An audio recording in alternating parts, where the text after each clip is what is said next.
Assalamualaikum warahmatullahi wabarakatuh dan selamat sejahtera saya ucapkan kepada semua para pelajar yang saya kasihi, pelajar tingkatan 2. Okey, baik, pada hari ini kita akan sambung kita punya pembelajaran kita pada subtopik yang terakhir dalam bab 1 tingkatan 2 iaitu 1.3 percanggahan fizikal. Okey, percanggahan fizikal. Kelas-kelas yang sebelum ini kita pun telah belajar mengenai proses dalam nak menyelesaikan masalah secara inventif, bukan inventif. Kemudian kita dah belajar tentang analisis fungsi. Bagaimana penyelesaian masalah inventif itu, kita nak buat analisis fungsi. Kita nak kenal pasti masalah tu macam mana kita nak selesaikan. Dan pada hari ini kalau kamu ingat balik langkah yang ketiga, seingat saya, dalam proses nak menyelesaikan masalah inventif, kita ada percanggahan fizikal. Kan? Percanggahan fizikal. So, sebelum kita masuk direct kepada tajuk yang kita akan belajar hari ini, cuba kamu tengok gambar dekat sini. Okey. Ada satu orang pelajar yang dia punya ketinggian agak rendah berbanding dengan pelajar yang ni yang lebih tinggi. Jadi, apa di fikiran kamu yang kamu nak tanya? Adakah kerusi itu sesuai diduduki oleh murid yang dua orang tadi ni? Adakah ianya sesuai? Jadi di situlah berlakunya percanggahan. Sebab apa? Kerusi ni rendah. Dia ni rendah. Kerusi ni dia rendah tapi dia ni tinggi. So sesuai tak? Jadi di sinilah kita akan belajar tentang percanggahan fizikal. Sudah berlaku dah tinggi lawan rendah, bercanggah. Benda yang berlawanan. Ingat percanggahan ni maksudnya berlawanan. Okey, itu adalah percanggahan fizikal. Okey, kita buka pada nota yang kamu dah buat. Hari tu saya dah bagi dah dalam grup WhatsApp. Percanggahan fizikal. Apakah yang dimaksudkan dengan percanggahan fizikal? Iaitu keadaan yang berlawanan. Keadaan yang berlawanan antara satu dengan yang lain dalam satu objek. Okey, benda yang berlawan, dia punya fizikal dia dalam satu objek. Okey. So, terdapat 4 kaedah dalam nak menyelesaikan masalah inventif secara pemisahan. Sebenarnya ada 4 pemisahan ni jenis. Tapi yang kita belajar untuk peringkat sekolah ialah 2 sahaja. Pada yang pertama, iaitu kaedah pemisahan ruang. Dan yang keduanya ialah kaedah pemisahan masa. Ruang dan masa. Saya dah cerita dah hari tu secara ringkas tentang 2 kaedah ni. Pemisahan ruang dengan masa ni. Okey. Sebelum saya masuk direct lagi, saya nak tunjukkan satu benda. Okey, ini adalah percanggahan yang berlaku. Dia kadang-kala dia akan berlawan daripada sudut saiz. Ni, saiz. Saiz. Kadang-kala dia berlawan daripada sudut beban. Beban ni berat lawan ringan. Kalau yang saiz tadi besar lawan kecil. Kalau ketinggian, tinggi lawan rendah. So, selalunya dia akan lawan 3 benda ni saja dalam satu produk ataupun satu objek. Jelas? Okey, 3 benda tu saja. Kalau kata dia lawan daripada sudut saiz, maka besar lawan kecil lah jawapan dia. Okey? So, dalam nota ni tak ada. Nanti kamu tambah dalam buku nota kamu. Okey? Kamu selitlah dekat mana-mana. Okey? So, sekarang ni kita bagi situasi. Dalam kita nak menentukan sama ada dia ni kita nak pilih masa atau ruang. Bagaimana kaedah kita nak menentukan dia? Satu objek. Kerusi. Tengok kerusi. Kerusi. So, percanggahan fizikal dia apa dia? Daripada sudut kerusi. Yes, ketinggian kan? Iaitu tinggi lawan rendah. Okey, macam tadi gambar ni tadi. So, murid ni, dia ni tinggi. Tapi dia dapat kursi rendah. Kursi yang macam kayu yang rendah tu kan. So, tak sesuai lah untuk dia kan? Okey, kalau yang ni mungkin tak apa. Dia pendek. Tapi susah pula nanti. Takut dia pendek sangat tapi tak nampak kat depan kan kalau dia duduk dekat kursi belakang. So, dah berlaku masalah dekat situ. So, apa contoh situasi dia? Iaitu kerusi perlu tinggi untuk murid yang tinggi. Dan rendah untuk murid yang rendah. So, kursi yang tinggi tadi untuk murid yang tinggi tadi ni. Kalau yang rendah ni untuk murid yang rendah tadi, yang pendek tadi tu. Jadi, dalam kita nak menentukan sama ada kita nak pakai ruang atau masa. Okay, dengar baik-baik. Ini point dia. Okay. Apa yang saya cakap minggu lepas, kelas yang sebelum ni, tanya soalan. Okay. Ask a question. If you want to get the answer, you must ask the question. What's the key point of the question? Ni, adakah kerusi perlu tinggi dan rendah pada masa yang sama? Kerusi tadi ni, adakah ianya perlu tinggi dan rendah pada masa yang sama? Jawapan dia ya. Ya. Sebab apa? Dalam satu kelas, ada murid yang berlainan ketinggian. Ada murid yang pendek. Ada murid yang sederhana tinggi. Ada murid yang betul-betul tinggi. So, dalam masa yang sama tak benda tu diperlukan? Yes. Apabila kita katakan ya, maka jawapannya ialah kita akan pilih kaedah pemisahan ruang. Okay? Ini adalah ruang. Ruang. Okay? Yang kedua, tak faham lagi. Kita tengok yang kedua. Kemah. Kan? Semua orang pernah tengok kemah kan? Okay, so kemah. Apa yang berlawan kat kemah tu? Yes, kita boleh tengok sini. Ada contoh kat sini. Kemah, kemah, kemah, kemah. Okay, tak ada. Sama je. Okay, kemah. So, dia punya bersudut perlawanan, dia lawan bersudut apa? Yes, dia lawan bersudut saiz. Saiz dia besar. Kenapa dia perlu besar? Sebab kita nak masuk dalam tu. Nak tidur ke, nak buat benda apa kan. Kalau kita pergi bercuti kat tepi pantai, kita nak masuk dalam tu rehat-rehat kan. So, kemah tu perlu besar. Barulah kita boleh muat nak masuk. Betul tak? Tapi dalam masa yang sama juga, kita nak benda kemah tu kecil. Sebab apa? Senang nak bawa pergi merata. Kalau kata besar, nak masuk dalam kereta macam mana? Boleh tak? Muat tak? Tak muat. So, dalam masa yang sama dalam satu produk, maka besar telah melawan dengan kecil. Kita nak besar untuk masuk. Dalam masa yang sama juga, kita nak kecil. Okay? So, apa contoh situasi dia? Iaitu kemah perlu besar semasa digunakan dan kecil semasa disimpan. Besar waktu kita nak guna. Kecil waktu mana kita nak simpan. Okey. Apa yang saya kata untuk dapatkan jawapan dalam nak menentukan? Tanya soalan. Okey, apa soalan dia? Adakah kemah perlu besar dan kecil pada masa yang sama? Kemah tu perlu besar dan kecil pada masa yang sama ke? Tak. Okey. Kita nak kemah tu besar waktu bila? Waktu digunakan saja. Okey. Dan kita nak kemah tu kecil waktu bila? Waktu kita nak simpan kan? Masa yang sama ke?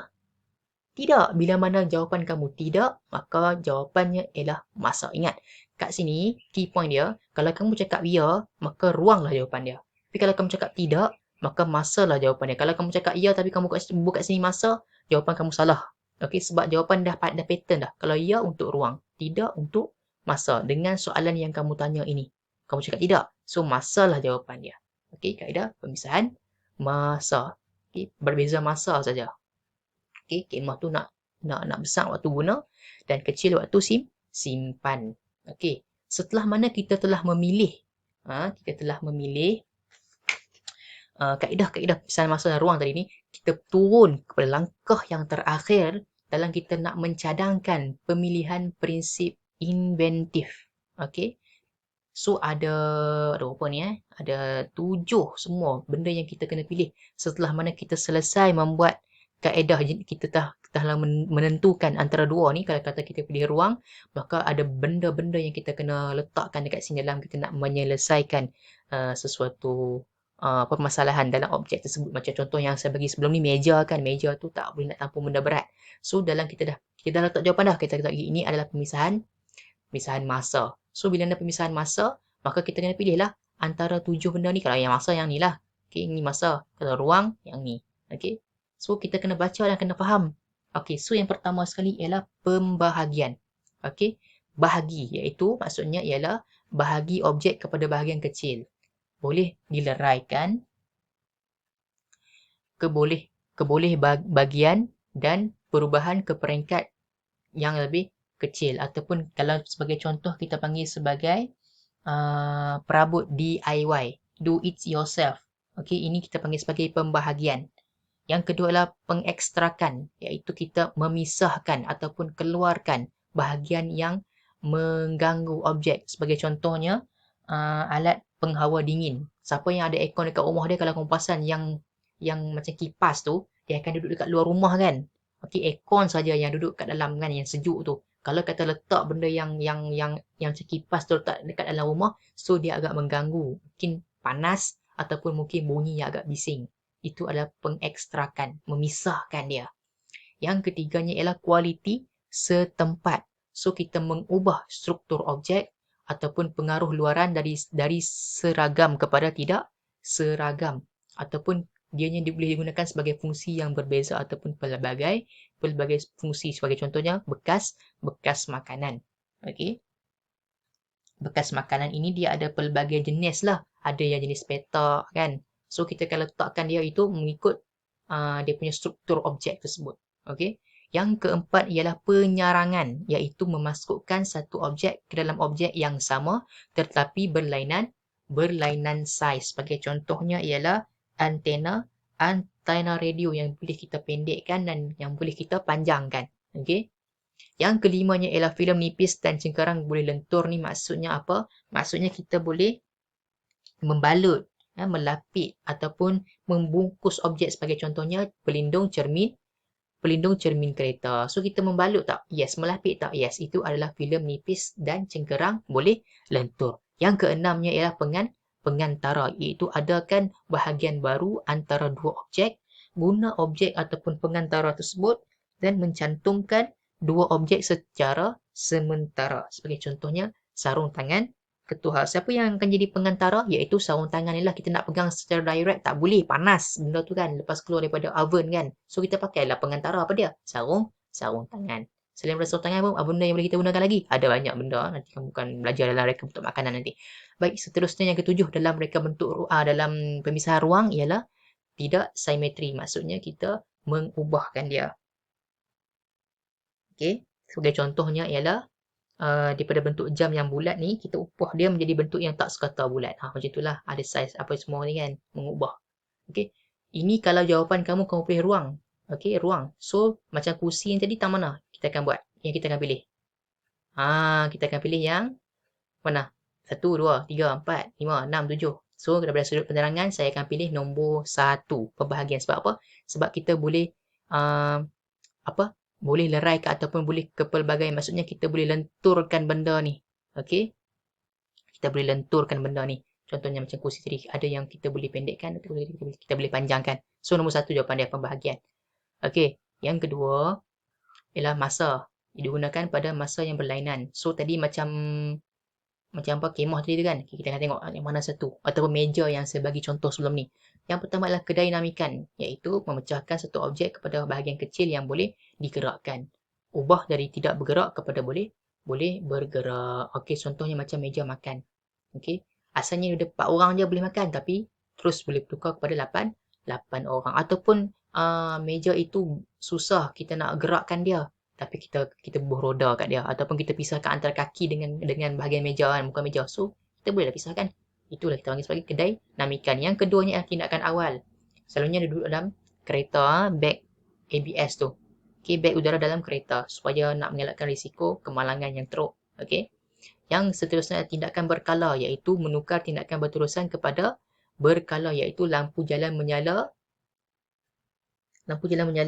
mengikut waktu siang dan malam. Kalau waktu malam dia akan tutup. Okey. Tapi kalau waktu malam dia akan buka. Kalau waktu siang dia akan tutup terbalik pula.